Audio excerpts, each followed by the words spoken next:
I just finished a meeting with a post-traumatic patient, a result of the many bodies of his fellow fighters that he had to recover from the battlefield. And he says to me, conquering streets in Gaza and then withdrawing is insane behavior.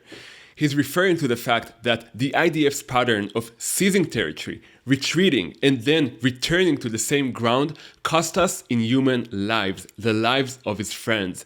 And I simply felt the need to post this video on Israel's Memorial Day to say something that, through our liberal Western eyes, can sometimes appear primitive and unenlightened.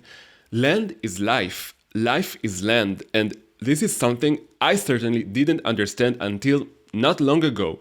I was convinced that land is sometimes even an obstacle to life, that if you give it up, the war actually stops and fewer people die.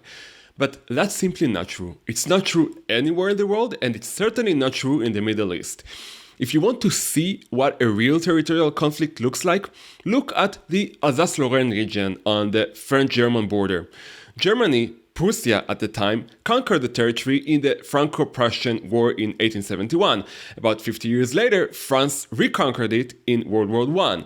In 1940, Hitler seized it back in World War II, and in 1945, France took it back definitively, at least until now. But throughout all that time, the population living in that region was not in danger of losing their lives. The Germans had no desire to kill the inhabitants of Alsace-Lorraine, many of whom were German-speaking, and neither did the French. The conflict was purely over territory, and the loss or conquest of the land had no bearing on whether those who lived there would live or die, because in liberal Western culture, wars are waged against armies, not civilians. Germans and French share many values with one another because they are all Western, and so a person who was a French citizen one moment and a German citizen the next, as long as he wasn't Jewish between 1939 and 1945, his life wouldn't change dramatically and certainly wouldn't be in danger. And therefore, even there, surrendering territory or withdrawing wouldn't have saved lives because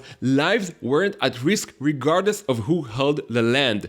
But the war here is not territorial, it is religious. And so here, not only does concession fail to save lives, but here, unlike in Europe, territory is equivalent to lives. Through Western eyes, dying over land seems absurd. What matters more, territory or human lives? Obviously human life. But that answer is only correct if your enemy shares the same worldview. The moment he's willing to die for territory, the territory protects you. And so the question is not what matters more, human life or land. The question is what will save more lives. A withdrawal that spares lives in the present or holding territory that saves lives in the future.